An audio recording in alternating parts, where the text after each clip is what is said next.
신약 지도기간 좀 같이 하겠습니다. 복음서 하기 전에, 중간사하고 복음서 하기 전에 시작을 해야 되는데 시간이 애매해서 저희들이 예수님의 생애부터 복음서를 중간에 끊지 않고 강의를 하려고 하다 보니까 점심 먹고 나서 지도 강의가 시작이 됩니다. 그래서 여러분들 왜 이렇게 늦게 하지? 라는 생각을 가질 수 있는데 그냥 이제 저희가 복습 겸 또 그리고 서신서, 사도행전 서신서를 들어가는 데 있어서 질의를 다시 한번 본다라는 생각으로 보셨으면 강의에 참여했으면 좋겠습니다.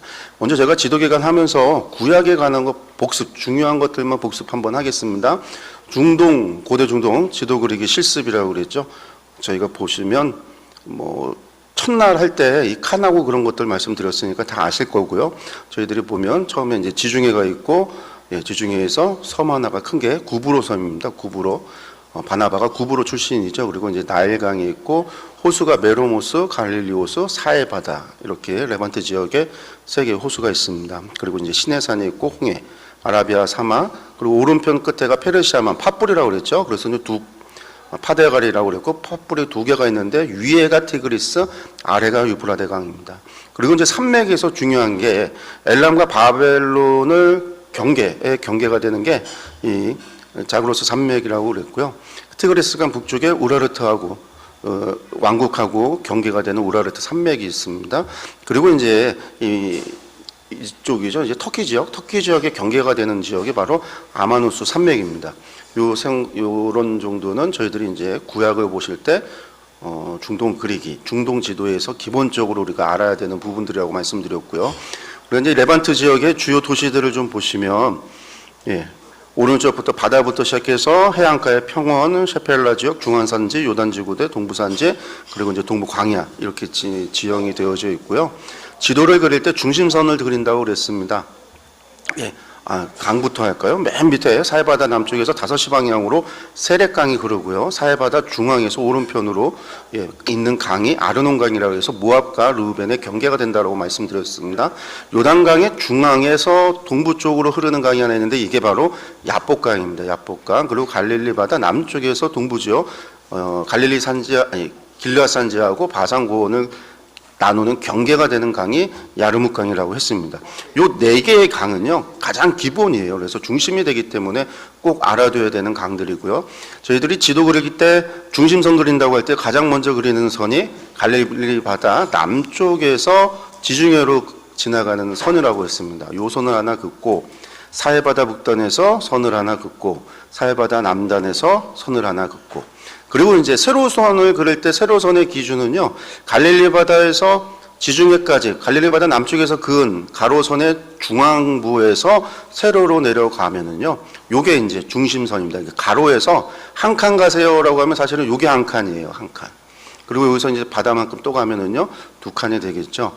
그리고 나서 이제 세로에 관한 기준은 갈릴리 바다가 갈릴리 호수가 좀 기준이 된다 해서 갈릴리 호수에서 한 칸 올라가면 갈릴리 호수가 이제 세로로는 한 칸이라고 생각하시면 한 칸 올라가면 메론 호수가 있고요. 아래로 이제 갈릴리 호수에서 5칸을 내려가면 사해바다 간격이 되겠죠. 그리고 사해바다가 갈릴리 바다의 4칸 이렇게 기준선을 그을 수 있습니다. 그래서 이제 지도 이제 표시를 한다면 위 중심선 가로하고 세로하고 만나는 위 중심선에 있는 도시가 바로 나사렛입니다. 나사렛. 그리고 이제 아래 사해바다 쪽 가로 세로 중심선이 만나는 곳이 예루살렘입니다. 이 두 개가 이제 제일 중요하겠죠. 그리고 이제 예루살렘 남동쪽으로 한 10km 떨어져 있는 곳에 베들레헴이 있고요. 그리고 이제 요단지구대 아래쪽으로 내려가면 여리고가 있습니다. 그리고 이제 아래쪽으로 한 칸 내려가서 중앙으로 조금 밑으로 내려가면 이제 헤브론이라고 하는 도시가 있고 사해바다 남쪽에서 갈릴리 바다만큼 한 칸 올라가면 이 두 번째 칸에서 부엘세바가 있습니다. 이게 중앙산지에 있는 중요 도시들이죠. 그 다음에 이제 산이 있는데요. 산이 중심선, 야복강에서 조금 올라가죠. 이 5칸이라고 그랬으니까요. 갈릴리바다 5칸 중에 중심선을 딱 그으면 중심선 위쪽이 바로 에발산, 남쪽이 그리심산이 있고 요 사이에 있는 도시가 세겜이라고 하는 도시라고 했습니다. 그리고 예루살렘에서 한 칸 올라가는 도시 베델이라고 하는 도시가 있고요. 그리고 베델하고 세겜하고 중간쯤 가면은요. 거기에 실로라고 하는 도시가 있다고 했습니다. 그리고 다시 갈릴리바다 남쪽에서 2칸 내려와서 선을 그으면요. 여기가 바로 이제 사마리아입니다. 사마리아. 그리고 나서 갈릴리 바다에서 한 칸 내려오는 거에 가로선을 그으면요, 왼편 바닷가에 가이사랴가 있고요, 그리고 오른편에 이제 요단강 쪽으로 벳산이라고 하는 도시가 있습니다. 그리고 이제 다시 갈릴리 바다에서 중앙 정도 가로선을 긋고 한 칸 올라가면은요, 여기가 이제 가나 혼인잔치가 있었던 가나이고요. 그리고 이제 갈릴리 바다 북쪽에 요단강을 좌우로 나눴을 때 왼편으로 가버나움이 있습니다. 그리고 메로모스에서 한 칸 올라가서 가로선을 그으면 해안가가 바로 이제 두로가 있고요. 여기서 다시 한 칸 올라가서 가로선을 그었을 때 바닷가 쪽으로는 시돈이 있고요. 그리고 이제 내륙 쪽으로 갔을 때 가로선으로 한 두 칸 가는 거예요. 그러면 다메섹이 있습니다. 이러면 저희들이 구약에 있는 도시, 중앙산지 중요 도시하고 우리가 신약으로 들어갔을 때 알아야 되는 뭐 기본적인 도시들 정도를 우리가 다 보게 본 겁니다. 여기 뭐 산 같은 경우를 조금 더 본다면, 북쪽에 있는 게 헐몬산이 있죠. 요 헐몬산이 북쪽이다. 뭐 이런 것들은 우리가 이제 다 알고 있으니까요. 구약 지도 이 정도로 이제 지도 그릴 때 항상 갈릴리 바다를 중심으로 해서 이렇게 칸을 나누고 도시들을 하면 중앙산지, 해안가, 요단지구대, 동부산지 이런 식으로 여러분들이 좀 익혀놓으면, 도시를 익혀놓으면 쉽게 도시 지역을 외울 수 있을 것 같습니다. 우리가 신약 지도로 좀 들어가서 보겠습니다. 신약 지도로 보면은요, 먼저 보게 되는 것이 이건 중간사 시대 때 유대, 사마리아, 갈릴리, 기본적으로 이제 신약에 들어왔을 때 유대하고 사마리아, 갈릴리 구분하는 것에 있어서 어려움이 있는데, 여기 보시면은요, 붉은색이 유다, 남쪽이 유다가 요 정도 이렇게 되어져 있습니다. 그러니까 예루살렘에서 헤브론하고 브엘세바 지역은 이두메가 차지하고 있었고, 예루살렘을 중심해서 베냐민 지역하고 옛날 단지파 지역, 요파까지 이르는 지역이 유다가 차지하고 있었고, 그 북쪽에서 갈멜 산지 밑으로 이스라엘 평원 아래쪽으로가 그러니까 에브라임 산지죠. 거기가 사실 사마리아였고, 그 다음에 이제 갈릴리가 메로모스 북쪽까지 이르는 지역이 갈릴리였어요. 이게 이제 요한 히르카누스가 이두메를 정복해서 유대교 개종하고, 사마리아를 정복해서는 개종을 안 하죠. 사마리아 종교를 탄압만 하고 개종을 안 시키고, 그의 아들이죠. 그 이제 다음 왕이었던 아리스토블로 1세가 갈릴리를 정복해서 유대교를 개종하고 유대인들을 이주합니다. 이 지도를 보고 저희가 중요 도시들을 또 한번 보면은요, 맨 밑에 세렛강이고요, 중간에 아르논강, 야복강, 야르무강, 이건 꼭 계속 반복하겠습니다. 중앙산지를 따라 도시가 있죠. 맨 밑에 브엘세바, 그리고 예루살렘, 그리고 중간쯤에 사마리아가 있고요. 위쪽으로 나사렛과 가나가 있습니다. 그리고 이 나사렛에서 벳산 지역으로 내려가는데 산이 하나 있는데, 이게 다볼산. 이 다볼산이라는 게 이스라엘 평원에서 볼록히 나온 산인데, 이게 예수님께서 이제 변화산 사건이 있었을 때 예전에는 헐몬산이라고 얘기하다가 지금은 이제 다볼산을 주장을 해요. 그래서 이제 다볼산, 나사렛에서 벳산으로 내려가는 길이 있다 정도는 알아두시면 되겠고요. 해안가 쪽으로 도시들이 있는데, 맨 밑에부터 요바가 이제 유다, 사마리아 경계쯤 되는데 요바가 있고요. 그리고 이제 사마리아 지역 중에 중간쯤 가면 가이사랴가 있고요. 저 위로 올라가면 산지가 갈멜산이 있고, 그 다음에 이제 페니키아의 두로와 시돈이 있습니다. 요단지구대 중간쯤으로 보면요, 저 위쪽부터 헐몬산이 있고요. 그 다음에 가이사랴 빌립보가 있습니다. 가이사랴 빌립보가 있고, 그 밑으로 내면 가버나움이 있고, 아래쪽에 나사렛에서 다볼산 지나서 내려가면 벳산이 있는 거죠. 요게 이제 우리가 신약 지도를 볼 때 좀 기본적으로 알아두면 좋은 도시들입니다. 그래서 이제 밑에서부터 보면 여기가 이제 유다, 사마리아, 갈릴리. 그래서 유다, 사마리아, 갈릴리에 가는 지도가, 저희가 아마 아까 중간사 신약 배경사를 볼 때도 요 지도가 없었고, 예수님 생애할 때도 요 지도가 없었더라고요. 왜 다 요 지도가 있었어 갖고 유다, 사마리아를 합쳐놓은 지도죠. 이게 이제 로마 시대 때 아켈라오가 죽고 나서, 아켈라오가 폐위당하고 나서 유다 속주로 삼았고, 그러니까 그 황제 직할령으로 삼았기 때문에, 그때부터 황제에 의해서 총독이 파견돼서 총독이 다스렸기 때문에 유대, 사마리아가 총독이 다스린다 해서 사마리아하고 유대 지역을 다 합쳐버렸거든요. 그래서 이제 지도를, 예수님 당시에는 이 지도였기 때문에 이 지도만 있고 그 사마리아, 유다 구분이 없어서 아까 강의를 보다가 급히 좀 정리를 해봤습니다. 유대 로마 시대 행정구역을 한번 보시면은요, 이렇게 돼 있어요. 이렇게요. 예수님 당시입니다. 예수님 당시. 헤롯 대왕 때도 아니고요. 헤롯 대왕 이후에 장남이 아켈레오가 9년 통치하고 AD 6년에 폐위당하거든요. 이 사람이 하도 악한 짓을 많이 했기 때문에 유대인들에서 반란이 일어나서 3,000명을 죽이기도 하고 막 그랬던 잘못이 있어서 유대인하고 사마리아인들이 합쳐갖고서는 아킬레오 못 살겠다. 그렇게 이제 진상을 해갖고 황제에 의해서 유배당하고 황제가 그 모든 재산 영토를 빼앗죠. 그래서 이제 로마의 총독이 파견돼서 다스리는 지역에 이렇게 이두메 그리고 유다, 사마리아가 전부 다 총독이 지방장관, 총독이 다스리는 지역이고요. 그 다음에 저 북쪽이 갈릴리, 그리고 이제 동편에 있는 베레아. 이 갈릴리와 베레아가 안티파스가 통치하는 지역입니다. 그리고 이제 데가볼리가 있고, 그 다음에 이제 가올라니티스, 바타네아, 이두메라고 하는 지역이 있는데, 여기가 이제 헤롯 빌립이 통치하던 지역입니다. 녹색으로 되어져 있는 것들은 전부 다 사마리아 총독이 통치하던 곳입니다. 예, 북쪽으로 가면 이제 페니키아, 아래쪽으로는 나바테아. 옛날엔 에돔이라고 했던 곳이지만 에돔이 이 나바테아가 아라비아 광야 아라비아의 유목민들이었는데 이 사람들이 에돔을 공격을 해서 에돔이 나바테아에 의해서 밀려나는 거죠. 그래서 그들이 이두메 사람들이 유대 산지로 올라가서 브엘세바를 정복하고 헤브론을 정복하고 그 지역에 정착을 해서 이두메가 남쪽에 사해바다 서편에 살게 됩니다. 그리고 이제 예수님 당시에는 나바테아가 밑에 있죠. 그래서 나바테아 왕국이 세워지고 우리가 잘 아는 요르단에 가서 보게 되는 페트라가 이 나바테아 사람들이 세운 겁니다. 아마 어제 오바댜 강의할 때 이야기를 했을 거예요. 그래서 에돔 사람들이 지금 만든 게 아니라 나바테아인들이 만든 거다라는 이야기를 했을 겁니다.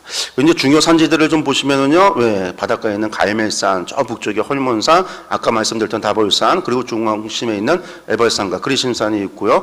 해안가를 따라서 도시들이 있습니다. 맨 아래쪽에 있는 도시가 뭘까요? 여기가 가사가 되겠죠. 가사고요, 아스도시 되고 요빠, 가이사랴, 그다음에 이제 악고, 두로, 시돈이 있습니다. 중앙산지를 따라 또 도시가 또 있겠죠. 맨 밑에부터 브엘세바가 있고 예루살렘이 있고 베델이 있고요. 세겜입니다. 사마리아가 있고 위쪽으로 나사렛과 가나. 자꾸 반복하는 이유는요. 이거 보시면서 그냥 암기하시라는 거예요. 특별히 암기하실 것도 없고 여러 번 반복하면 나중에 다 기억이 나니까 자동적으로 암기가 되니까요. 이게 보시고 볼 때마다 그냥 속으로라도 한번 따라서 해주세요. 입으로라도. 그러면 조금 도움이 됩니다. 중앙에 요단 지구대를 따라서 도시들이 있는데요. 여기 이제 사해바다에 있는 여기가 어디냐면 이게 유대 광야에 있는 마사다입니다. 마사다. 그리고 이제 여리고가 있고 여리고 건너편에 베다니. 정확한 지역이 어딘지는 알지 못하지만 베다니가 이쯤에 있습니다. 그리고 이제 벳산이 있죠. 갈릴리 바다 다다시 방향에 있는 게 가다라 지방이고요. 위쪽에 가버나움이 있고 저 위에 가면 가이사랴 빌립보가 있습니다. 예. 로마시대 9분 다시 보면은요. 산으로 갈멜산, 다볼산, 헐몬산 어디에 있는지 눈으로 한번 봐주시고요. 예, 왼쪽으로 바닷가 따라서 평야가 있습니다. 블레셋 평야, 이게 보통 해안 평야라고 하는 블레셋 평야가 있고요. 사론 평야가 있고 악고 평야가 있죠. 갈멜산에서 다볼산으로 내려가는 이 지역이 무슨 지역이라고 그랬냐면요. 이스라엘 골짜기, 이스라엘 평야라고 이야기합니다. 그래서 사론 평야에서 이스라엘 골짜기, 이스라엘 평야로 넘어갈 때 있는 관문이 하나 있는데 그 관문이 뭐냐면 무기또입니다. 고개 하나가 무기또예요. 고개가 있는데요. 이스라엘 골짜기가 이렇게 되어져 있고요. 그 다음에 이제 보시면 갈릴리 바다 왼편이 이제 갈릴리 산지가 되고요. 아래쪽이 사마리아 산지입니다. 에브라임 산지였지만 이제는 사마리아 산지라고 불리고요. 이 갈릴리 산지하고 그러니까 사마리아 산지를 나누는 게 이스라엘 골짜기예요. 이스라엘 평야고 여기에 뭐가 지나갈까요? 이스라엘 강이 흐르기 때문에 평야가 만들어진 거예요. 그래서 산지를 나누게 되는 거고요. 아래쪽에 이제 유다 산지가 있습니다. 오른쪽에 바산 골란고원이 있죠. 예. 다시 한번 또 보시면은요. 이두메, 유다, 사마리아, 갈릴리 왼편에 이렇게 있는데요. 갈릴리하고 유다하고는요. 유대인이 삽니다. 유대인이. 여기는 유대인들이 사는 곳입니다. 아까도 말씀드렸지만 갈릴리를 정복하고 나서 아리스토블로가 어떻게 해요? 유대인들을 이주시키고 난 뒤로 갈릴리는 유대인들이 사는 곳입니다. 사마리아 지역은 사마리아인들이 살겠죠. 이건 구다인이라고 그래서 유대교 정복을 하고도 개종을 안 했어요. 여러분들 그 요한 히르카누스가 어떤 야망을 가지고 있었냐면 자신이 알렉산더 대왕과 같이 세계를 정복하겠다라는 욕망을 가지고 있었고요. 그 욕망을 통해서 무엇을 이루려고 했냐면요. 세계를 정복하고 세계를 전부 다 유대교로 개종을 해야 되겠다라고 하는 목표를 가지고 있었던 사람이에요. 그래서 이두메를 공격해서 개종을 시켰던 건데 사마리아는 개종을 안 시켜요.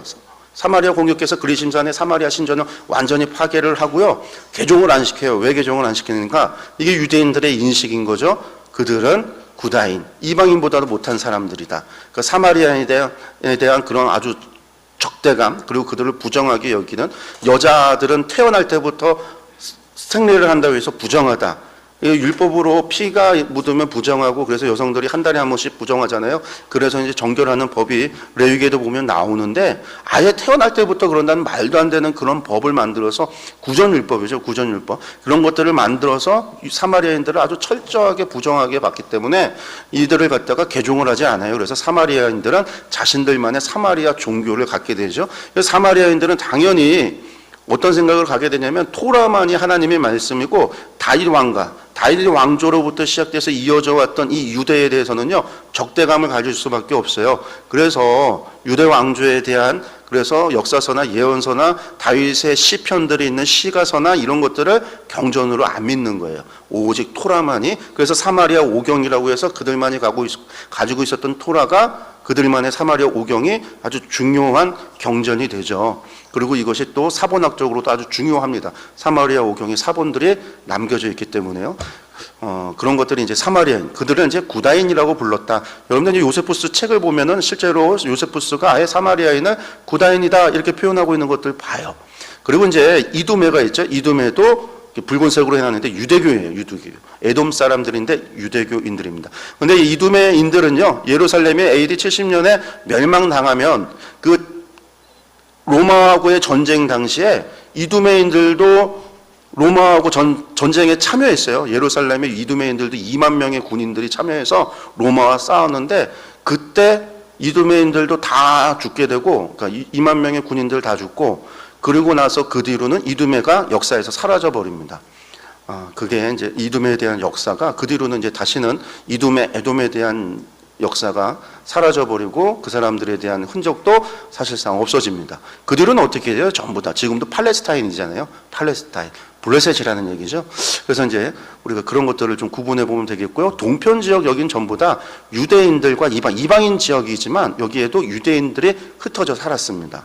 그래서 이제 이방인들, 유대인들이 섞여 살았던 지역들 보시면 되겠습니다. 그래서 유대교 지역, 붉은색 유대인, 이두메, 유대교, 사마리아 종교를 가지고 있고 유대교와 로마 종교가 흩어져 있었다. 근데 사실은 갈릴리 지역에도 이방인들이 같이 있었어요. 세포리스 같이 나사렛에서 몇 킬로 떨어져 있지 않은 거리에 세포리스라고 하는 도시가 있는데 이 세포리스가 당시 갈릴리 수도 역할을 했거든요.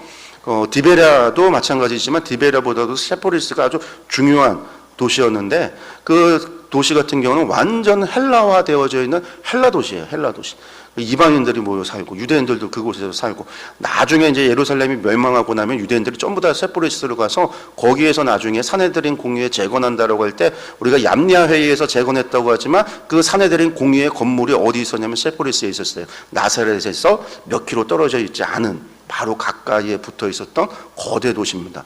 그런 도시도 갈릴리 안에 있었다라고 하는 것도 여러분들 뭐 참고해 주시면 되겠습니다. 우리 복음서 들어가 있습니다. 복음서 지도를 좀 보실 텐데요. 지도 보실 때에 먼저 산이 있고 도시들이 있는데 맨부터 이두메, 유다, 사마리아, 갈릴리가 있고요.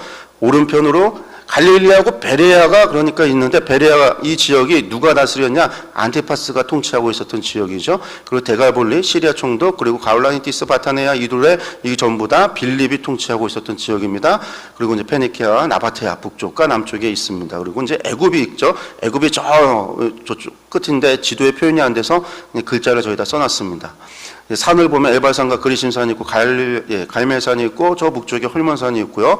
도시 한번 보면은요 왼쪽부터 해안가에 가사, 아스도, 요빠, 가이사랴 그러니까 가이사랴에서 이제 들어오는 거죠. 갈릴리 쪽으로 들어올 때 무기토가 있다고 말씀드렸습니다.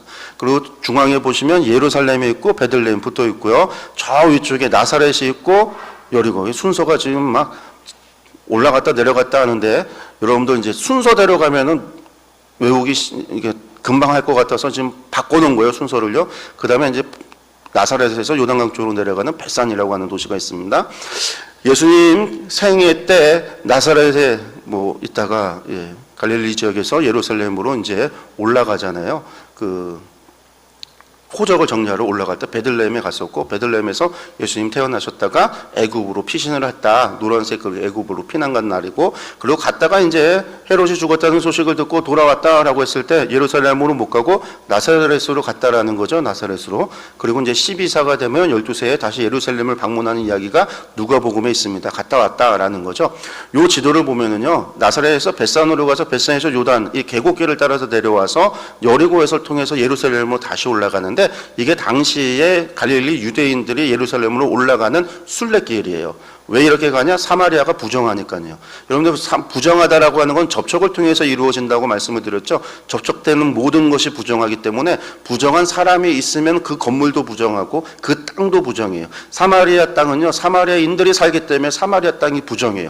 예루살렘으로 절기를 지키러 올라가는 사람들이 집안에서부터 열심히 정결례를 행하고 나서 성전을 향하여 나아가는데, 부정한 것을 접하고 나면요, 절기 성전에 못 들어가고 정결례를 하고 있어야 되잖아요. 그렇기 때문에 철저하게 유대인들은요, 이 사마리아 지역을 우회하게 되는데, 우회했던 길이 바로 이 나사렛에서 벳산을 통해서 계곡길을 따라서 여리고까지 내려와서 여리고를 통해서 올라갔다라는 거예요. 이때 두 가지 설이 있는데요. 사실은 벳산 앞에가 우리가 이제 요단강이라고 해서 아무 때나 넘어갈 수 있는 게 아니죠. 지금도 성지순례 가면은 요르단하고 이스라엘하고 다리로 연결이 돼서 국경으로 마주하고 있어서 저희들이 요르단 갔다 왔다 할 때 어디로 가냐면 여리고 쪽에서 사해바다 바로 북단에 있었던 여리고 근처에서 한번 갔다 오고, 벳산을 통해서 또 여리고에서 이스라엘로 들어가거나 그렇게 다니거든요.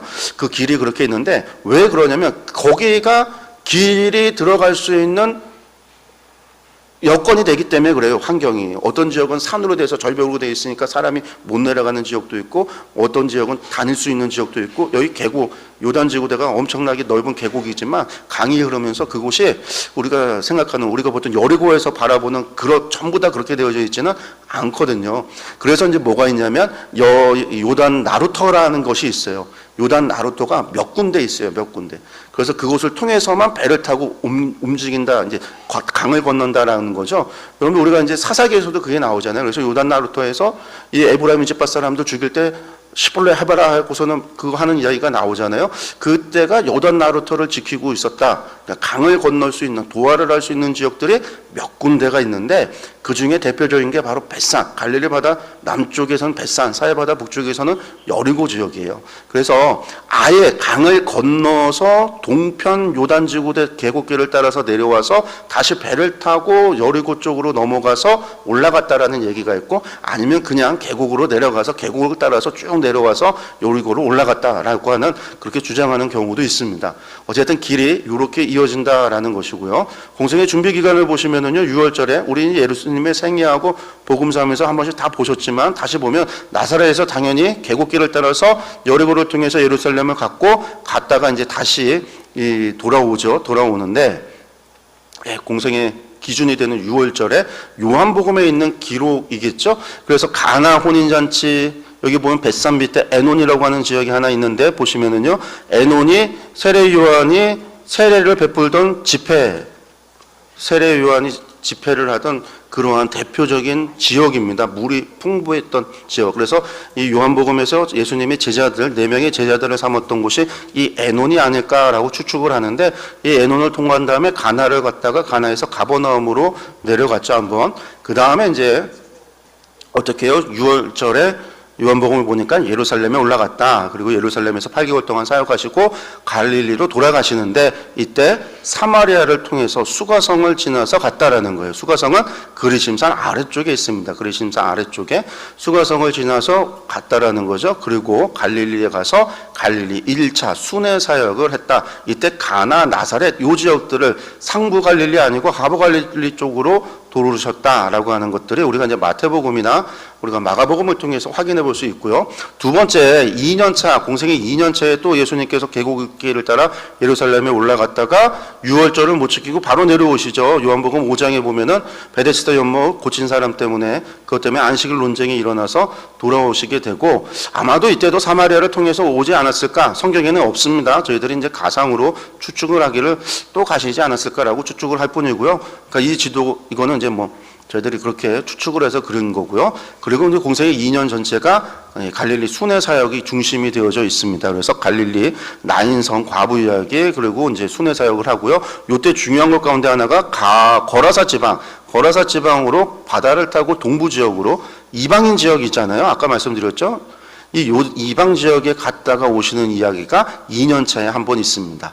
3년 차가 되면은요, 예수님께서 바로 안 가시죠. 예루살렘 절기 때 안 올라가시고 두로와 시돈 지역으로 가셨다가 또 어디까지요? 데가볼리 거다라 지방까지 데가볼리 이 이방 지역까지 가셔서 복음을 전하셨다가 돌아오세요. 그러고 난 다음에 가이사랴 빌립보로 가서 너희는 나를 누구라 생각하느냐 질문하시고요. 이곳에서 있다가 나을 길 되는 곳에 높은 산에 올라갑니다. 여기 보시면 가이사랴 빌립보하고 헐몬산하고 가깝잖아요. 사흘길에 갈 길이 아니에요. 금방 갈 길인데 사흘길이라니까 가이사랴 빌립보에서 사흘길에 있는 산이 뭔가 봤더니 다볼산이라는 거죠. 그래서 요즘 성지순례 가면요, 다볼산이 높은 산 변화산이라고 이야기들을 하십니다. 그래서 이 다볼산에 갔다. 근데 또 반대 의견도 있어요. 왜 그러냐면 이 다볼산에 로마군 진영이 있었다, 주둔지가 있었다라고 그래요. 그래서 로마군 주둔지가 있는 이곳에 예수님께서 올라가셨다는 것은 말이 되지 않는다, 이런 주장을 하는 사람들도 있는데 어쨌든 다볼산이 많이 주장이 되고 있습니다. 그 다볼산을 갔다가 갈릴리 지역으로 다시 내려오셨다가 그 갈릴리 지역에서 다시 이제 예루살렘으로 올라가시게 되죠. 이때 사마리아를 통해서 지나가십니다. 여기서는 70명 제자들을 파송하기도 하고 하는 일들이 있습니다. 초막절에 예루살렘에 올라가시고 그 뒤에 유다와 베레아 지역을 통해서 사역을 하시고 저기 에논 쪽 북쪽까지 다시 저기 갈릴리 지역 있는 데까지 올라가시기도 해요. 갔다가 나중에 나사로가 죽었다는 소식을 듣고 다시 내려오게 되는 거죠. 베다니에 머무시고 예루살렘에 올라가십니다. 그리고 이제 부활, 그 다음엔 예루살렘에서 일주일 동안의 여정을 가시고 십자가에 달려 돌아가시죠. 그 다음에 부활하신 다음에 부활 후에 예수님께서 어디에 나타나셨는가? 첫 번째 여자들에게, 예루살렘에서 여자들에게 나타나셨고요. 그 다음에 또 엠마오 도상에서 두 제자에게 나타나셨습니다. 엠마오가 예루살렘에서 이제 아래 베토론, 위 베토론 그쪽 길이 아니라 그쪽보다는 조금 더 남쪽으로 가는 곳에 엠마오가 있어요. 그래서 엠마오 가는 길에 있는 제자들에게 나타나셨고요. 예루살렘에서 또 제자들에게 나타나시죠. 그리고 갈릴리로 가라 하셔서 갈릴리에서 7 제자들에게 나타나시고 베드로에게 새롭게 이제는 나를 따를 수 있다. 베드로가 주님 어딜 가시신 나는 따라가겠습니다 라고 이제 마지막 최후 만찬 때 그렇게 했더니 예수님께서 하시는 말씀이 너는 나 못 따라간다, 너는 나를 3번이나 부인한다 하셨었는데 이때 이제 내가 나를 사랑하냐 하시고 나서 이제는 네가 나를 따를 수 있다라는 말씀을 하시죠. 그렇게 회복을 시켜주시고 그렇게 예수님을 따라갈 수 있다라고 했던 게 갈릴리에 있어요. 그리고 나서 다시 어디로 갑니까? 예루살렘으로 제자들을 보내시죠. 그리고 예루살렘에서 제자들과 함께 하시다가 승천하십니다. 이게 복음서에서 나오는 우리 지도입니다. 전체적인 지도. 저희들 아까 오전에 공부하셨던 예수님의 생애와 복음서 기억이 나시죠? 보니까요, 좀. 한번 나중에 다시 한번 보시기를 바라겠고요. 그 다음에 이제 우리가 신약에서 사도행전에 관한 지도들을 좀 보겠는데, 사도행전 지도를 좀 보시면은요, 빌립의 전도 여정이 있습니다. 빌립. 전도 여행이라는 말을 많이 쓰시는데요. 오늘날 우리가 선교 여행, 전도 여행하면 그냥 좀 그게 있어요. 우리가 선교만 하고 오는 게 아니라 선교 반, 관광 반 그러잖아요. 우리가 이제 흔히들 생각하는 게 좋은 곳도 좀 보고 선교지 갔으니까 관광도 좀 하고, 근데 우리가 그렇게 이제 선교 여행이라는 것을 갖다가 그렇게 알고 있고 그렇게 생각을 하다 보니까 바울 선생님도 우리 사도들도 선교 여행하면은 그분들도 관광 반 하고 사역 반 하고 그런 오해, 그런 식의 선교여행으로 생각을 할까봐 우리가 어떻게 할까 하다가 여행이라는 말 쓰지 말자, 여정이라는 말을 쓰자 해서 저희 모든 하마을 자료에는 여행이라는 말, 전도여행, 선교여행이라는 말을 안 쓰고요. 전부 다 여정이라는 말을 썼습니다. 그렇게 여러분들이 좀 생각하시고 왜 자기 여정이라고 했을까? 여정을 좋아하나? 하마을 연구원 중에 여정이라는 사람이 있는가? 그런 생각하지 마시고요. 전도 여정이 그런 의도로 했구나라고 생각하시면 되겠어요. 빌립의 전도 여정, 7 집사 가운데 1군 가운데 한 명이었던 사람입니다. 이 사람이 예루살렘에서 어디를 내려가서 사역을 했냐면은요, 사마리아에 내려가셔서요, 사마리아 성에서 복음을 전합니다. 그랬더니 거기서도 놀라운 일이 일어나죠. 그 일의 소식이 예루살렘에 전달되어져서 누가 예루살렘 교회가 누구를 내려 보내냐면요, 베드로와 요한을 보내요. 그래서 이것이 성령의 사역이 맞느냐? 확인을 하고 나서 사마리아 순회 설교를 하죠. 그러니까 베드로와 요한이 사마리아에서 복음을 전합니다. 그리고 또 무슨 일이 있어지냐면은요, 예루살렘에 왔었던 이 에티오피아 내시가 돌아가는 걸 꿈을 보죠. 그리고 하나님의 천사의 말을 듣고 빌립이 이 내시에게 쫓아가서 그에게 복음을 전합니다. 그리고 그에게 세례도 주죠. 그리고 난 다음에 이 빌립은요, 가이사랴로 내려와서 올라가서 이 가이사랴 아소도를 거쳐서 가이사랴에서 복음을 전하면서 가이사랴를 자신의 사역지로 삼고 머물게 됩니다. 베드로 전도 여정을 보면 아까도 말씀드렸다시피 빌립의 사역 때문에 사마리아에서 성령의 역사가 있다라고 하는 걸 확인하기 위해서 예루살렘 교회에서 파송을 받아서 베드로와 요한이 가고 사마리아에서 사역을 하죠. 이때 이제 마술사 시몬도 세례를 받습니다. 그리고 예루살렘에 돌아왔다가 그 다음에 다시 이제 사역을 하러 베드로가 가는데, 루타에서 8년간 중풍병에 걸렸다 애니아를 치료하고 요바로 내려가서 그곳에서 죽은 다비다를 살리고요. 그 다음에 이제 가이사랴에 가서요, 고넬료를 만나서 복음을 전하고 이 고넬료 집안에 놀라운 오순절의 역사와 같은 성령님의 역사가 있어지게 되죠. 그것을 경험했기 때문에 이후에 예루살렘 공의회에서 이것을 갖다가 이야기하면서 이방인에게도 복음의 문이 활짝 열리는 계기가 됩니다. 그리고 나서 예루살렘으로 돌아와서 보고를 하게 되죠. 그 다음에 이제 스데반 순교 이후에 바울의 여정인데요. 바울의 여정을 보시면은요, 바울이 그 다음에 스데반 순교 이후에 어떤 일이 있었습니까? 바울이 유다 지역을 돌아다니면서 기독교인들을 박해를 했어요. 핍박을 했고, 사도 바울의 고백을 보면은요, 나중에 고백을 보면 이때 사람들을, 기독교인들을 죽이기까지 하는, 잡아 죽이기까지 하는 일들이 있었죠. 그 다음에 이제 다메섹에 사울이 파견이 됩니다. 자기가 가겠다고 이야기를 하는 거죠. 다메섹에 기독교인들이 있다는 소식을 듣고 거기까지 가겠다는 거예요. 그래서 아마도 뭐 이렇게 사마리아 안 가겠죠. 그러니까 계곡길을 따라서 올라가서 가지 않았을까? 아니면 요단 동편을 가서 왕의 대로를 따라서 올라갔을 수도 있는데, 어쨌든 다메섹으로 가는 그 길 위에서 예수님을 만납니다. 이게 바울의 여정입니다. 사울의 여정이고요.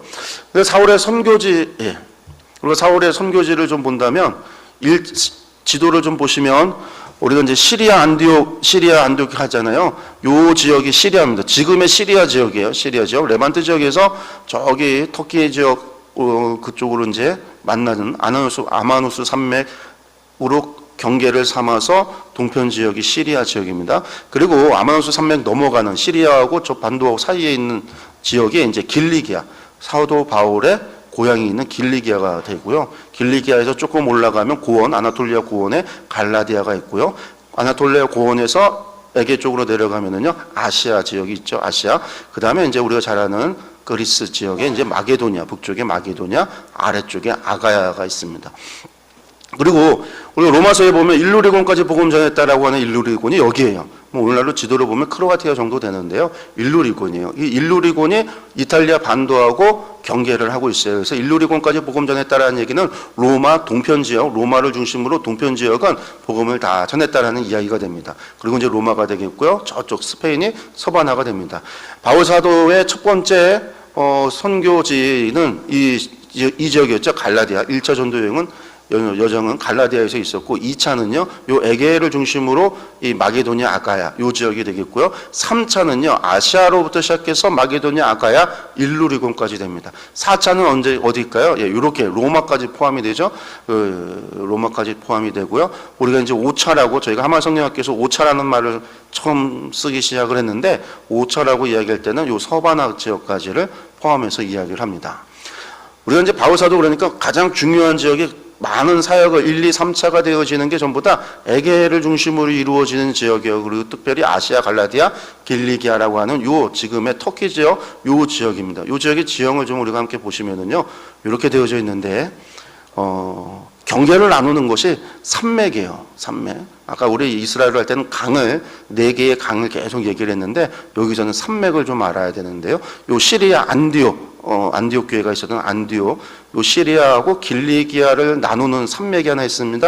요 산맥이 뭐냐면 아마누스 산맥, 아까도 말씀드렸죠. 아마누스 산맥이 있고요. 요게 남쪽으로 이렇게 길게 산맥이 하나 있어요. 길게 되어져 있는 산맥이, 요게 무슨 산맥이냐면 토러스 산맥입니다. 토러스 산맥. 그리고 이 토러스 산맥과 아마누스 산맥 사이에 길리기아 평원이 있어요. 길리기아 평원. 그리고 이 길리기아 평원 안에 다소라고 하는 바울 사도의 고향이 있는 거죠. 그리고 요 길리기아 평원에서 갈라디아, 이 아나톨리아 고원, 위 산지 지역으로 올라가는 길목이 있는데 여기가 길리기아 협곡이라고 그래요. 길리기아 관문이라는 말로 표현합니다.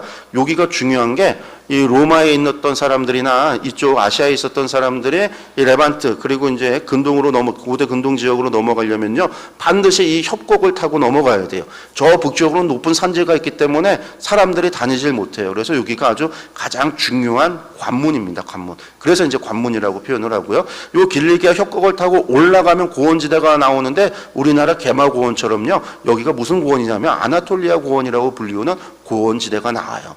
고원지대가 있고요. 그리고 고원지대하고 저 북쪽 흑해 지역에 있는 지역을 나누는 산맥이 또 긴 산맥이 하나 있는데 이 산맥들도 높은데 이 산맥이 폰투스 산맥입니다. 그래서 이제 산맥이 아마누스 산맥, 토로스 산맥, 폰투스 산맥이 있고 평원이 길리기아 평원이 있고 고 아나톨리아 고원이 있다. 그리고 이 아나톨리아 고원과 길리기아 평원을 갖다가 있는 관문이 길리기아 관문이다라고 하는 것들을 여러분들이 꼭 기억해 두시기 바라겠습니다. 그런데 이 지역에 로마인들이 들어와서 로마 가도를 하나 만드는데 이렇게 로마 가도가 하나가 있습니다. 버가부터 시작해서 비시디아 안디옥, 그 다음에 이고니움 루스드라 더베에서 길리기아 협곡을 통해서 다소 안디옥으로 가는 요 길이 로마 가도가 하나 있는데요. 이 도로가 무슨 도로냐면 비아 세바스테라고 하는 도로입니다. 여러분들 딱 보시니까 여기가 어디서 많이 들어갔던 도시들인데 맞습니다. 바울 사도가 1차 전도 여행 때 다녔던 도시들인데 바울 사도께서 이 로마 가도를 따라서 복음을 전했구나라는 것을 우리가 알 수 있는 거죠. 이 비아 세바스테라고 하는 도로는요. 원래는 요게 높은 산들이라 여기에 해적들이 우리가 잘 아는 폼페이우스가 로마에서 집정관이 돼서 했었던 그게 가장 큰 업적이 무엇이었냐면 지중해 안에 있었던 그 해적을 소탕한 거예요. 해적 소탕 작전 펼쳐서 서바나 지역 끝에서부터 레반트까지 해적들을 다 물리쳐서 다 죽이고 해적들을 물리쳐서 레반트 지역까지 와서 거기서 뭐예요? 예루살렘 이스라엘을 정복하잖아요. 예루살렘 성전까지 들어가서 지성소까지 들어갔다 나왔다는 거 아니에요? 그러고 나서 이스라엘이 로마의 속주가 되는데 이 폼페이우스에 의한 해적 소탕 작전 때 해적들이 도망가서 이제는 어디로 가냐면요. 바다로 간 산적이 아니라 산으로 간 해적이 돼서 산적이 된 거예요. 이 산적들이 이 토로스 산맥에 무지하게 아나톨리아 고원에 무지하게 많아서 요 동쪽과 서쪽 사이에 상인들 물려 다니는 그것들을 약탈하는 일이 너무나 심해지니까 로마가 군단을 파견해서 군대를 파견해서 이 지역에서 이번에는 산적 소탕 작전을 벌여요. 그러면서 로마 군인이 가면 뭐가 만들어진다? 가도가 만들어진다. 그래서 이제 로마 도로가 만들어지는데 이 도로가 만들어진 게 그러니까 예수님 당시 바울 사도가 사역하였던 당시에 그리 오래되지 않았던 도로입니다. 이게 비아 세바스테. 그 여기서부터 비시디 안독에서부터 이렇게 이제 에베소로 내려가는 길, 저 드로아로 가는 길, 저 앙카라가 갈라디아의 수도, 그리고 지금 터키의 수도이기도 한 앙카라가 있는 저쪽으로 가는 길들이 계속해서 다 연결되어지는 건데 비시디 안독이 그만큼 도로에 있어서 중요한 지역이었다라는 것을 보시면 돼요. 그래서 바울 사도도 비시디 안독에서 아시아로 내려갈까, 저기 갈라디아로 갈까, 여기서 이제 도로를 선택하려고 하는 거죠. 다시 한번 보고, 그리고 이제 조금 봐서 이제 에게해로 조금 확장을 하면요. 에게해 북쪽으로 마게도니아를 따라서 해안가에 도로들이 쭉 있습니다. 무슨 도시들이 있냐면 네아폴리, 빌립보, 암비볼리, 데살로니가, 베레아, 네아폴리 이런 도시들이 있는데 이 도시들을 가로지르는 도로가 로마 가도가 있습니다. 이 가도가 무슨 가도냐면 비아 이그나티아. 너무나 유명해서 많이들 들어보셨을 거예요. 그 세바스티아는 많이 이야기들을 안 하는데 이 도로는 비아 이그나티아는 많이들 이야기합니다. 이것도 바울 사도가 3차 전도여행 때, 2차 전도여행 때 다녔던 길, 3차 때 다녔던 길들이 전부 이 비아 이그나티아입니다. 이 길을 따라서 도시들을 다니며 복음을 전했던 겁니다. 그래서 이런 도로들은 여러분들이 꼭 기억을 하셨으면 좋겠습니다. 바울 사도의 여정을 보면요, 아까 다메섹 도상에서 회심을 하게 되죠. 그래서 다메섹에서 시작을 해서 회심 후에 바울이 어떻게 움직였느냐 보면은요, 회심 직후에 복음을 다메섹에 전했고요. 그 다음에 이제 아라비아로 내려가서 3년을 머물렀죠. 3년 머무는 동안 뭐 했을까? 복음 전했겠죠. 그리고 돌아옵니다. 다메섹에 돌아왔다가 3년을 돌아왔다가 예루살렘을 방문하죠. 사도들을 만나기 위해서 예루살렘에 올라갔고, 이때 사람들이 이제 바울을 경계하니까, 왜요? 사람들, 기독교인들 잡아가고 죽이기까지 했었던 사람이니까, 핍박하는 자였으니까 경계하는데, 이 바나바가 중재를 해줘서 사도들과 중재가 되고요. 그리고 이제 예루살렘에서 떠나서 가이사랴로 가서 아마 배를 타고 다소로 돌아간 것 같습니다. 그래서 다소로 돌아가서 안디옥에 부임하기 전까지 다소에서 복음을 계속 전합니다. 그래서 이 다소 지역에 많은 교회들을 실제로 세워요. 10년 동안 다소에서 복음을 전합니다. 두 번째, 이제 스데반의 박해, 안디옥 교회에 대한 걸 보면 예루살렘에서 스데반이 죽은 다음에 박해가 일어나서 많은 사람들이 떠나잖아요. 그때 어떤 사람들이 구브로까지 갔다가 구브로 갔다가 안디옥에 이르러서 복음을 전하는데 이방인에게까지 복음을 전했더니 안디옥에서 무슨 일이 일어납니까? 많은 사람들이 복음을 믿었더라. 이방인들이요. 그래서 이 구레네 몇 사람이 헬라인에게 복음을 전하고 그 이야기를 들은 예루살렘에서 바나바를 파송을 해서 그것을 이제 확인을 하도록 합니다. 그래서 예루살렘 교회가 바나바를 보내서 안디옥을 섬기도록 하는 거죠. 근데 안디옥에서 바나바가 사역을 하는데 힘들잖아요. 이방인들이 숫자가 너무 많이 늘어나니까 바나바가 서로 10년 전에 중재를 서줬던 바나바를 갖다가 청빙을 하게 돼요. 그래서 10년 동안 다소에서 복음을 전하고 있었던 바울을 갖다가 청빙을 해서 사도 바울이 다소에서 안디옥으로 가서 그 안디옥에서 사역을 하게 되고요. 우리가 이제 성경을 보시면 나중에 안디옥에서 무슨 일이 있어집니까? 글라디오 황제 때 기근이 있어서 그것 때문에 예루살렘에 부조를 전달하기 위해서 바나바와 함께 예루살렘에 올라가고, 그리고 부조를 전달하고 나서 예루살렘에서 안디옥으로 돌아옵니다. 이때 돌아올 때 누구를 데리고 오냐면 바나바의 생질이었던 마가를 데리고 오죠. 그래서 마가가 동행하는 이야기까지가 안디옥 파송에 관한 이야기입니다. 우리 다시 로마 가도 여기 보시면은요, 아까 가도 이름이 뭐라고 그랬죠? 여러분들 여기 가도가요, 입을 움직이시는 분이 아무도 없어요.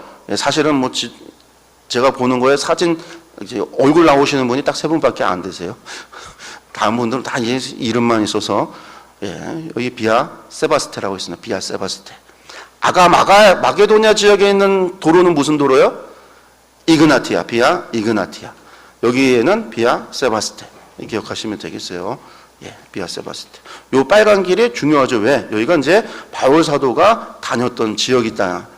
한번 보겠습니다. 1차 전도여행 보시면 안디옥에서 바나바 마가가 파송을 받아서 처음에는 구브로 선물을 갑니다. 살라미스 항에서 내려서 육로로 바보까지 가고 바보에서 서기오 바울에게 복음을 전하죠. 그래서 서기오 복음을 전한 다음에 배를 타고 다시 버가로 갑니다. 버가로. 이때 마가가 예루살렘으로 돌아갑니다. 그리고 이 밤빌리아의 버가에서 어디로 가냐? 아까 비아 세바스타를 따라가서 안디옥으로 올라가서 비시디아 안디옥에서 복음을 전하고, 박해가 있어서 이고니온으로 가고, 이고니온에서 박해가 있어서 루스드라로 가고, 루스드라에서 돌에 맞아서 죽었다 살아난 다음에 더베로 가는 거죠. 돌에 맞고 더베로 갑니다. 요 길이 전부 다 무슨 길이라고요? 비아 세바스테 길이라고 말씀을 드렸습니다. 그리고 그 더베에서 사실은 바로 길리기아 관문 지나면요, 길리기아 다소 자기 고향인데 글로 가지 않고 염려가 돼서 자기를 그렇게 죽이려고, 여러분들 안디옥에서 루스드라까지 한 100km가 돼요. 그 100km를요 사도 바울을 죽이려고 유대인들이 쫓아와서 돌을 던졌는데 100km를 쫓아왔는데 돌 한 번 던지고 돌아갔을까요? 바울 사도에게 돌을 갖다가 승질을 하니까 막 던졌겠죠. 그래서 맞고 죽은 게 아닐까. 정말로 죽었다 살아난 게 아닐까, 그렇게 상상이 되는데, 그런 상황에서 다음날 더베로 갔던 사도 바울, 온몸이 만신창이가 되고 부러지고 깨지고 찢어지고 했었던 그 상황 속에서도 그 교회들의 염려, 어디 가요? 루스드라, 이고니온, 안디옥. 자기를 박해하고 자기를 죽이려 했던 사람들이 복음을 받아들인 사람들을 내버려둘까 염려가 돼서 다시 루스드라로 돌아가고 이고니온으로 돌아가고 그 다음에 안디옥으로 돌아가요. 그래서 그들에게 말씀을 전하고, 그리고 나서 버가로 갔다가 버가에서 배를 안 타요. 왜? 이쪽으로 가는 배가 없어서. 소문을 해보니까 아탈리아에서 배가 있다는 얘기를 듣고 아탈리아로 가는 거죠. 그래서 여러분들 오늘날에요, 여객선이 있어서 매일 하루에 몇 편씩 몇 분마다 몇 시간마다 배가 있다라고 하는 게 있지만 당시에는 아니에요. 상선이 있어야, 상선이 사람을 싣고 짐을 싣고 해서 떠나가는 거예요. 그래서 그런 상선이 있어야지 갈 수가 있는 거니까 이 버가가 아니라 아탈리아에서 가서 배를 기다리는 도중에도 복음을 전한 다음에 아탈리아에서 배를 타고 다시 돌아오는 거죠.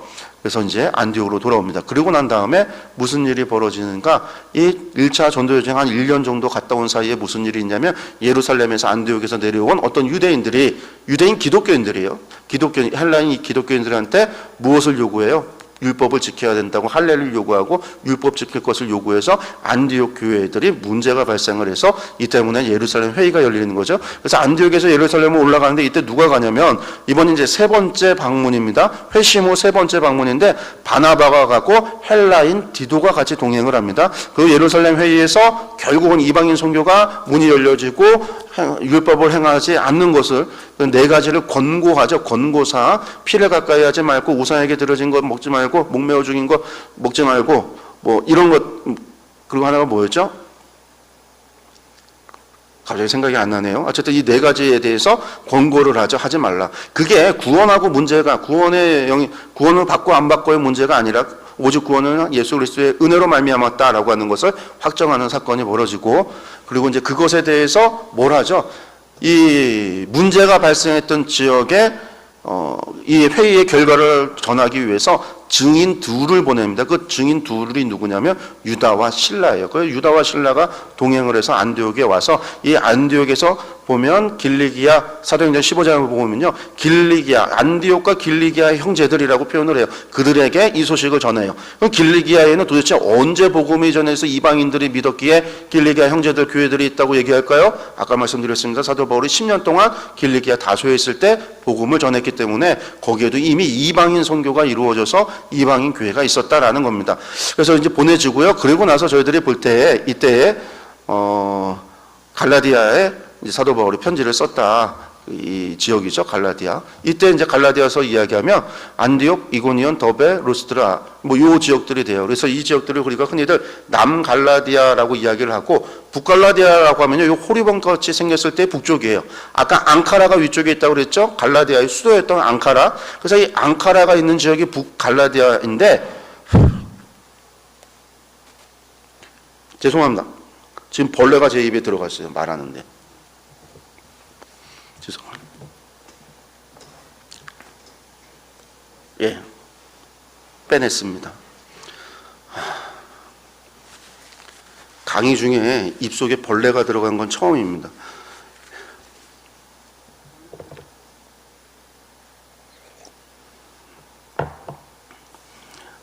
저희들은 이제 1차 전도 여정 이후에 남갈라디아 이건 나중에 여러분들이 오후에 오늘 갈라디아서 편지를 볼 때 아마 다루게 될 거예요. 교재에도 자세히 나오니까 한번 보시고요. 이때 갈라디아 편지를 썼다라고 저희들이 보고 있습니다. 이제 2차죠. 2차가 시작이 되는데 2차에서는요. 저희들 이 지역 비아 이그나티아 요 도로를 잘 기억을 하셔야 됩니다. 비아 이그나티아 우리 한번 2차 전도 여정 보겠습니다. 안디옥에서 시작을 하는데 바울과 바나바가 다툽니다. 뭐 때문에요? 마가를 데리고 갈 거냐 말 거냐 문제 때문에. 그래서 바울이 갈라서게 되는 거죠. 그래서 바울은 누구와 같이 가냐면 실라와 같이 가고 바나바는요 마가와 함께 갑니다. 바울이 어디로 가냐면요 원래가 1차 전도 여행 때 갔었던 지역을 돌아보겠다고 해서 출발을 하니까요 육로로 가요. 이번에는요 길리기아 다소를 거쳐서 길리기아 관문을 지나 더베 루스드라 이렇게 올라가는 거고요. 바나바는요 배를 타고 실루기아에서 배를 타고서는요 구브로로 갑니다. 마가와 함께요. 그리고 이제 사도 바울의 사도행전은 그 다음에 마가 바나바에 대한 이야기는 더 이상 없죠. 사도 바울을 중심으로 이야기가 진행이 되는데 이때 루스드라에서 누가 합류를 하냐면 디모데가 합류를 하고요. 그리고서 이제 비시디아 안디옥까지 갔는데 하나님께서 길을 막으셨어요. 아시아로 가지 말라 길을 막았어요. 예전에 제가 지도 모르고 성서 잘 모를 때는요 아시아니까 우리 쪽을 얘기하는 줄 알았어요. 그래서 사도 바울이 아시아로 갔으면 우리나라는 옛날에 복음화가 됐을 텐데 택도 없는 소리죠. 여기서 아시아라는 말이 뭐죠? 아테네에서 그리스가 당시에 중심 아테네에서 아시아 저 동쪽에 있는 땅이다라는 뜻이에요. 그래서 아시아가 이 에게의 동편을 얘기하는 것이 아시아예요. 요 에베소 지역이 아니라 그러니까 여기로 안 가고 어디로 가냐면요 북쪽으로 올라가는 거예요. 남쪽으로 내려가지 못하니까 북으로 올라가는데 이때 북으로 올라가면 갈라디아 앙카라 지역이 있다라고 생각을 하는데 앙카라가 수도인데 사도 바울이 앙카라에 전도를 했으면 앙카라에 사도 바울 기념교회도 있고 유적도 있을 것이고 앙카라에 대한 무슨 이야기가 나올 텐데 성경에 전혀 앙카라에 대한 이야기가 없어요. 사본들에도 앙카라에 대한 이야기들이 없어요. 이 외경에도 앙카라에 대한 이야기가 없어요. 앙카라를 지금 가도 사도 바울 기념교회도 없어요. 유적이. 그 얘기는 뭐냐면 사도 바울이 앙카라 안 갔다는 얘기거든요. 그러니까 이제 갈라디아 지방을 지나서 갔다는 얘기에 대해서 우리가 사도행전 기록을 보면 그걸 가지고 근거로 북갈라디아서를 이야기하는데 이건 좀 문제가 있다. 그리고 여기서 어디로 가려고 했냐면 사실은 못 가니까 비두니아로 가려고 했어요. 이 비두니아로 가려면 여기에 폰토스 산맥이 가로막혀 있는데 여기도 못 가요. 여러분들 산을 건넌다는 게 혼자 갈 수 있는 게 아니에요. 왜? 위험하니까 산적이 있을 수도 있고요. 호랑이도 있을 수도 있고 곰도 있을 수 있고요. 그러니까 사람들이 모여서 같이 가요. 보통은 상행이 있으면 상행들 기다렸다가 산 넘기 전에 아래 사람들이 모여지면 함께 건너가는 거예요. 그런데 길이 막혔다라는 것은 넘어가는 사람들이 없었다라는 거예요. 혹은 비가 와서 산세태가 나고 문제가 생겼던지 간에 그런 것으로 하나님께서 그 길을 막으셔서 못 가니까 사도 바울이 길을 따라서 계속 가니까 어디로 가냐면 북쪽으로 가는 로마 길을 따라서 쭉 가면 폰토스 산맥 못 넘고 가면 어디로 가냐면 무시아에 있는 이 드로아에 갈 수밖에 없어요. 그렇게 드로아에 도착을 하는 거예요. 그래서 그 드로아에서 누가가 합류를 하고 마게도냐인에 대한 꿈을 꾸고 나서 부름을 받아서 마게도냐로 넘어가죠. 배를 타고 갑니다. 사모들에게 고쳐서 네아폴리 고쳐서 빌립보로 갑니다. 빌립보에서 복음 전하고 여기서 옥에 갇히기도 했고요. 그 다음에 이제 아미볼리 아볼로니아 거쳐서 데살로니가 여기가 이제 수도죠. 데살로니가에 갔고 여기서 3주 동안 사역하다가 박해가 일어나고 저작거리에 있는 깡패들, 한마디로 깡패들, 청부살인업자들을 동원해서 바울사도를 죽이겠다 해서 바울사도가 3주 만에 베레아로 넘어갑니다. 그래서 베레아까지 그 사람들이 쫓아와서 이곳에서 디모데와 실라를 두고는 바울사도께서 아덴으로 가고 아덴에서 복음을 전하고 그 다음에 고린도로 넘어가죠. 고린도에서 누구를 만납니까? 브리스길라, 아굴라를 만나요. 그리고 그 고린도에서 1년 6개월 동안 사역을 하는데 이때에 이제 디모데가 실라가 뒤늦게 돌아오게 되죠. 그리고 이 지역에 데살로니가 지역에 대한 소식을 듣고 편지를 쓰게 되는 게 여러분들 데살로니가 전서와 후서 고린도에서 편지를 쓰게 됩니다. 그리고 이제 1년 6개월 이후에 뭐 어떻게 가냐? 갱그레아에서 머리를 깎고 갱그레아를 통해서 에베소로 건너가서 브리스길라 아굴라를 놔두고 그리고 그 사람들과 약속을 하죠. 하나님 허락하시면 오겠다. 그렇게 약속을 하고 나서 배를 타고 가이사랴를 통해서 예루살렘에 올라가서 보고를 합니다. 선교 보고. 예루살렘 교회에 보고를 하고 나서 안디옥으로 돌아온다. 이게 2차 전도 여정입니다. 그리고 이제 3차 전도 여정은요. 똑같은 길을 따라가요. 안디옥에서부터 길리기아, 더베, 루스트라, 이고니오, 안디옥, 에베소로 가서 그 에베소에서 3년 동안 사역을 합니다. 이때 사역을 하는 마지막 해쯤에 무슨 일이 발생을 하냐면요. 1년 6개월 사역했었던 이 고린도에서 문제가 생기죠. 이 고린도 교회에 소식이 전달이 됩니다. 많은 문제가 생겼다라는 거예요. 뭐 이 사이에 아볼로 관한 이야기는 사도행전이나 사도행전 강의하실 때 다 들으시면 되고요. 교회 소식이 전달이 와요. 그래서 그 소식 때문에 사도 바울이 디모데에게 편지를 씁니다. 이 편지가 고린도 전서예요. 이 고린도 전서를 보냈는데 문제가 해결이 되냐? 해결이 되질 않습니다. 그냥 돌아와요. 그러니까 사도 바울이 고린도 후서를 봤더니 고린도를 방문했다라는 얘기가 나와요. 2차 재방문을 했다. 그런데 방문했는데 해결을 못하고 무슨 문제가 있었는지 몰라도 해결을 못하고 다시 돌아와요. 그리고 돌아온 다음에 사도 바울이 눈물의 편지를 써서 디도를 통해서 고린도에 보냅니다. 이게 고린도 후서에 전부 기록되어져 있는 메시지예요. 말씀입니다. 그래서 디도를 통해서 눈물의 편지를 보내고 난 다음에 디도와 약속을 잡습니다.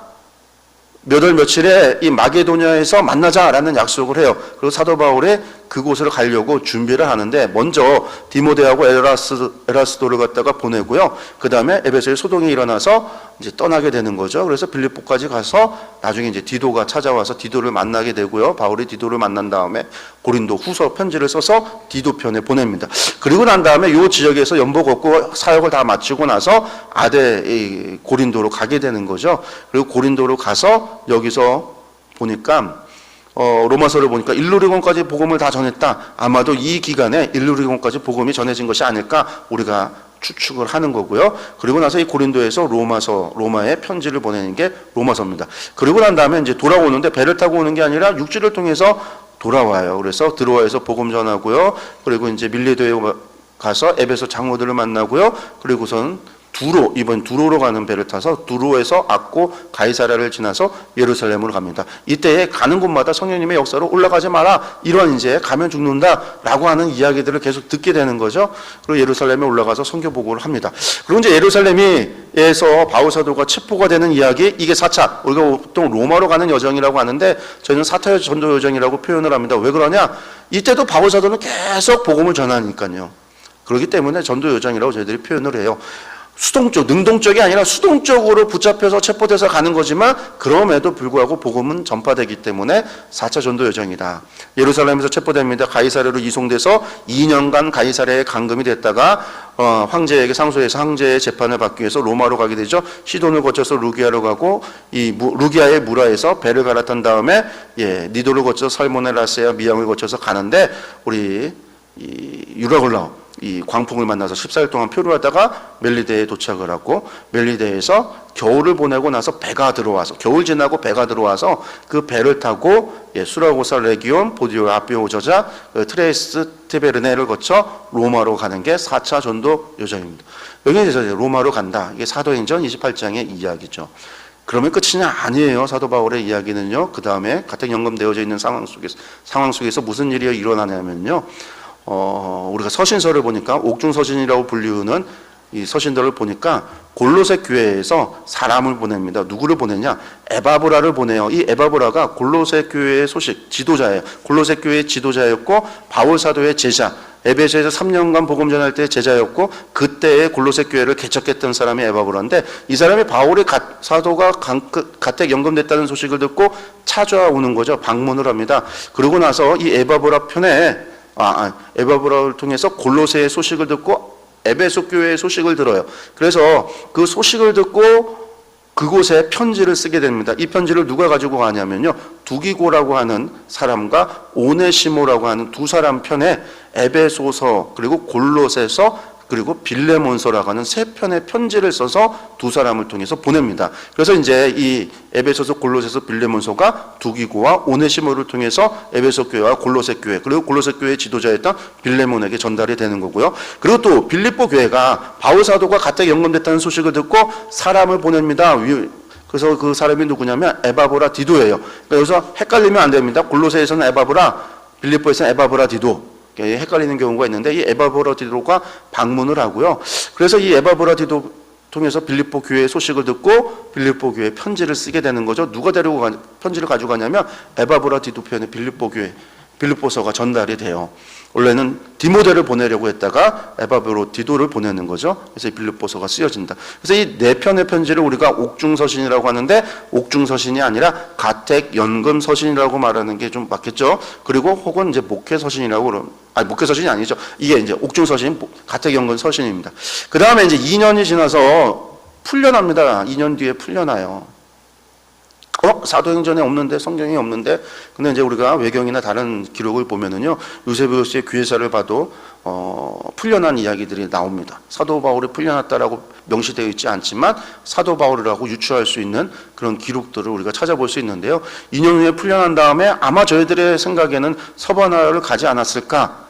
그분의 성정상 서바나를 가지 않았을까? 그래서 이제 가상의 서바나 전도 여정을 저희가 그려놓은 건데요. 그리고 난 다음에 그레데에 가서 디도를 내버려 두고 그레데 교회가 문제가 많아서 디도를 두고요. 그 다음에 밀레도를 거쳐서 골로새를 방문하고요. 에베소를 방문한 다음에 에베소에다가 누구를 둡니까? 디모데를 남겨두고 마게도냐로 넘어가요. 그리고 이 마게도냐 빌립보에서 에베소에 있었던 디모데에게 편지를 쓰는데 그게 디모데 전서입니다. 그래서 목회를 어떻게 해야 되는가라는 이야기가 쓰여져 있어서 우리가 목회 서신이라고 이야기하죠. 그리고 빌립보에서 아가야로 내려가서 고린도에서 이 디도를 불러요. 디도가 와라. 그래서 교체를 합니다. 누가 가냐면은요 아데마와 두기고 편에 디도서를 써서 보내고요. 디도를 불러요. 왜 부르냐면 니고볼리에서 집회를 준비하는데 디도가 필요해서. 그래서 디도를 부릅니다. 이때 보낸 편지가 디도서. 그리고 이제 니고볼리로 가서 거기서 집회를 하는데 이 집회가 네로 황제의 집시법, 집회 시위의 법령에 유배했다는 죄목으로 바울 사도가 체포가 돼서 로마로 재압송이 돼서 2차 투옥이 됩니다. 이 2차 투옥 때 우리가 아는 마메딘 감옥에 투옥이 되고 그곳에서 순교를 당하는 거죠. 그리고 이때 투옥되어졌을 때 에베소에 있었던 디모데에게 편지를 쓴 게 디모데 후서입니다. 이러면 이제 바울 사도의 이야기가 전부 끝났고요. 그 다음에 저희들은 이제 일반 서신 보시면은요, 일반 서신 지도 다시 한 번만 보겠습니다. 일반 서신에 관한 것은 전부 여기에요. 지도. 중요한 산맥이 있습니다. 제일 시리아하고 길리기아 나누는 산맥. 무슨 산맥입니까? 아마누스 산맥이죠. 그리고 저 남쪽에 있는 남쪽에 있는 산맥이 하나 있는데 그게 무슨 산맥이다? 토로스 산맥입니다. 토로스 산맥. 저 북쪽에 비두니아 본도를 가로지르는 여기 토로스 산맥하고 아마누스 산맥 사이에 있는 게 길리기아 평원이고요. 그 길리기아 관문이 있습니다. 위로 올라가면 아나톨리아 고원이 있고 저 위쪽에 있는 긴 산맥 하나가 무슨 산맥이다? 폰투스 산맥이다. 그래서 지형이라고 하는 게 이런 산맥을 통해서 혹은 강을 통해서 나눠진다라고 하는 것들은 뭐 우리가 이제 잘 알죠. 이 중에서 이제 베드로 전서에서 일반 서신 가운데 베드로 전서의 수신자가 누구냐라고 하면요, 본도, 갈라디아, 갑바도기아, 아시아, 비두니아예요. 이렇게 보면요, 바울 사도의 전도 여정 가운데 갑바도기아나 본도나 비두니아는 바울 사도가 가질 않았어요. 남갈라디아에서 아시아 지역으로 갔으니까요. 그러니까 바울 사도와 겹쳐지는 부분도 있고 겹쳐지지 않는 부분도 있다라는 거죠. 그래서 이 베드로 전서가 베드로가 실로아노를 통해서 신라를 통해서 이 베드로 전서를 쓰는데 이 지역이 아마 이 지역이 베드로가 방문을 해서 고린도 마게도냐로 넘어갔던 지역이 아닐까. 뭐 우리가 이제 그렇게 상상을 하기도 하고 이 바울 사도와의 관계 이거는 이제 베드로전서 강의할 때 아마 설명이 될 겁니다. 이 수신자들이 이 지역들이다. 한번 눈으로 보시기 바라겠고요. 마지막에 이제 소아시아 7교회죠. 소아시아 7교회 요한계시록의 수신자입니다. 소아시아가 어디냐? 아시아 지역이라고 그랬잖아요. 아시아 지역 중에서도 에게해 쪽에 붙어 있는 도시들입니다. 요 지역들이에요. 요 지역들. 요 지역이 하루거리, 가까운 거리고요. 이 도시들은 전부 다 뭐가 있었냐면 우체국이 있었던 도시들입니다. 우체국이 있었던 도시들. 그리고 로마 가도로 연결이 되어져 있었던 도시들입니다. 저 아래쪽부터 보면요. 에베소, 그다음에 서머나, 버가모, 두아디라, 사데, 빌라델비아, 라오디게아. 이렇게가 이제 7교회가 소아시아의 7교회입니다. 이렇게 하면 저희들이 이제 신약 성경 저희들이 이제 복음서, 사도행전, 그리고 이제 서신서, 일반 서신, 계시록까지 지도와 도시들, 지형 그런 것들을 전부 한번 확인을 했습니다. 오후에 이제 사도행전 보실 때, 그리고서 여러분들 사신서 보실 때 아마 이 지도들이 다시 한번 설명하면서 한 번씩 더 나올 거예요. 그러면 보시면 지금 들었던 거 모르셔도 반복이 되니까요. 반복을 통해서 여러분들 충분히 알 수 있을 것 같습니다. 강의 여기서 마치겠습니다. 감사합니다.